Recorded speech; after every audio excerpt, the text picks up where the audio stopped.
is filled with real fans of mixed martial arts. These are heady days for Lorenzo Fertitta, the man who runs the Ultimate Fighting Championship. We have a better product, we put up our money, and we were smarter than everybody else. Fertitta and his brother Frank, both heirs to the station casino fortune, are each worth more than $1 billion, according to Forbes magazine. While the UFC's outspoken president Dana White often grabs headlines, What's up, kid? Most credit CEO Lorenzo Fertitta's business acumen for the company's remarkable growth. He rocks him again! The Fertittas bought the UFC in 2001 for $2 million. Today, according to industry insiders, the company is worth well over $1 billion. I don't know what the UFC is worth. Do I think it's valuable? I think it's the most valuable sports franchise on the planet. But with greater size comes greater scrutiny. The UFC's $34 million acquisition of rival Strikeforce in March prompted an investigation by the Federal Trade Commission. Many within the sport are now convinced the company is well on its way to becoming a monopoly, able to exert even greater control over fighter wages. At the lowest levels, the UFC pays its fighters just a few $1,000s per fight. We are giving these guys tremendous opportunity to be able to make more money, have bigger exposure, get bigger sponsors. It is actually a great thing. And when you throw out the term monopoly, it's the most ridiculous thing that anybody could ever say. There's nowhere for fighters to go in order to make that kind of money. Nowhere. There's nowhere for them to go to make a living. UFC's it. UFC Hall of Famer Ken Shamrock fought in the first ever UFC event in 1993 and is perhaps best known for his clashes with fellow star Tito Ortiz. Today, Shamrock spends much of his time training his sons, There you go. who hope to launch their own careers in the sport.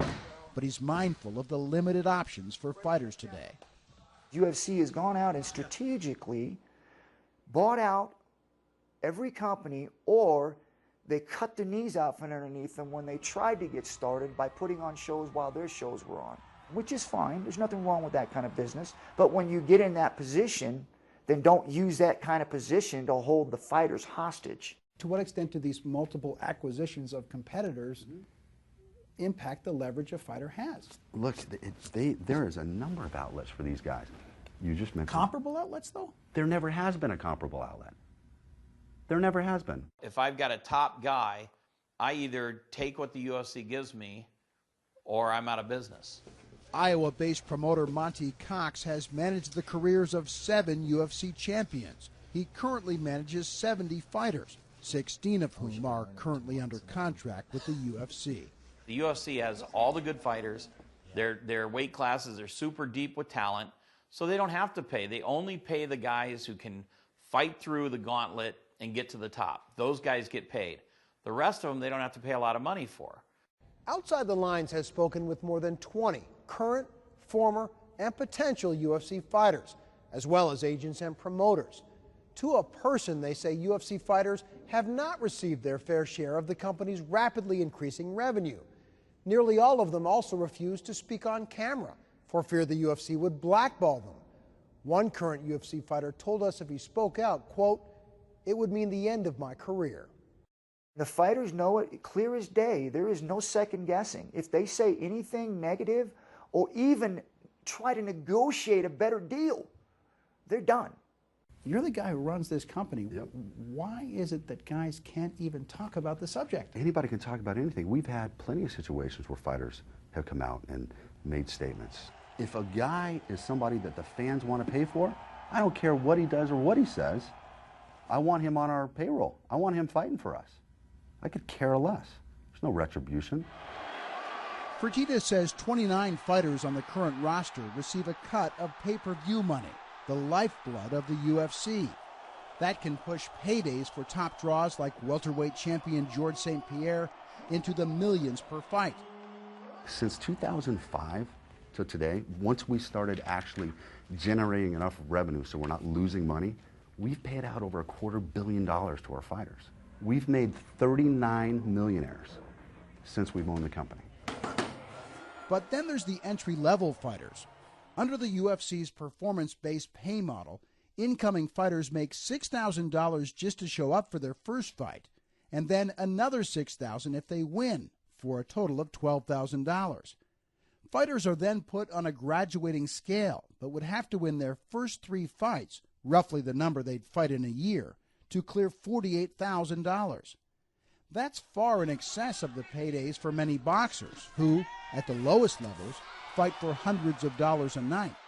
But it pales in comparison to the average league minimums of the 4 major sports, which range from a low of $320,000 for incoming NFL players to $500,000 for incoming NHL players.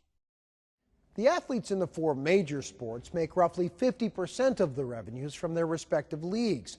In the NFL, for example, the 2011 season was in jeopardy over a labor dispute, and the players, before the lockout, already made more than half of the revenue pie. So how does that compare to the UFC? Multiple sources told Outside the Lines the UFC pays fighters roughly 10% of the revenue. How accurate is that assessment? That's completely inaccurate. Would you put a percentage on it for us? I would tell you that, and looking at the numbers, it's not far off from what the other major sports leagues pay as a percentage of revenue. Are you saying that you pay fighters as a percentage of revenues in the neighborhood of 50%? In that neighborhood, yeah. In that neighborhood. The actual percentage of revenues the UFC pays its fighters is not public knowledge. The UFC's pay scale is also based on a system of bonuses. Bonuses that are handed out at the discretion of Lorenzo Fertitta and Dana White. It's going to be a big night. I'm going to give $65,000 to the guy who gets the knockout of the night. On top of that, I'm going to give $20,000 to every guy that pulls off a knockout tomorrow. You f***ers are going to make a lot of money tomorrow. At each event, fighters have the potential to get rewarded for having either the fight of the night, submission of the night, or knockout of the night. Fighters we talk to, they love getting the money. I'm sure they do. But a number of them talked about the bonus structure as a method of control. And one of them even said to us, the following. He said, they keep you guessing, so you can't really complain. You just have to, his words, kiss their ass to make sure you get one, meaning a bonus. Is it kiss their ass, or do you have to perform like any other company in America? You have to perform, to be able to get compensated. But the precise amount of the bonuses, like the UFC's total revenues, are not publicly known. The UFC isn't required to report bonuses to state athletic commissions, and as a private company, doesn't have to tell anyone, not even its own fighters, how much money it makes. That's in stark contrast to the sport of boxing, where a federal law called the Muhammad Ali Boxing Reform Act requires disclosures to the boxer that include amounts of any compensation that a promoter has contracted to receive. If we knew exactly what the UFC was making, it would give us ammunition to go in and fight for more. For years, there have been rumblings about the formation of a fighters' union within the UFC, something that would arguably give the men who step into the octagon much-needed bargaining power. Fertitta insists he's neutral on the issue, and he appears equally unfazed, at least outwardly, about the ongoing Federal Trade Commission investigation of the UFC's recent Strikeforce deal. I'm proud of what we've done. I think what we've done is exactly what America is all about. We go out, we risk our money, we use our entrepreneurial spirit, we work 14 hours a day, we create an industry that these guys wouldn't be making any money if it wasn't for us. And 39 millionaires, I'm pretty proud of that. And we're going to make a lot more because we're just getting started.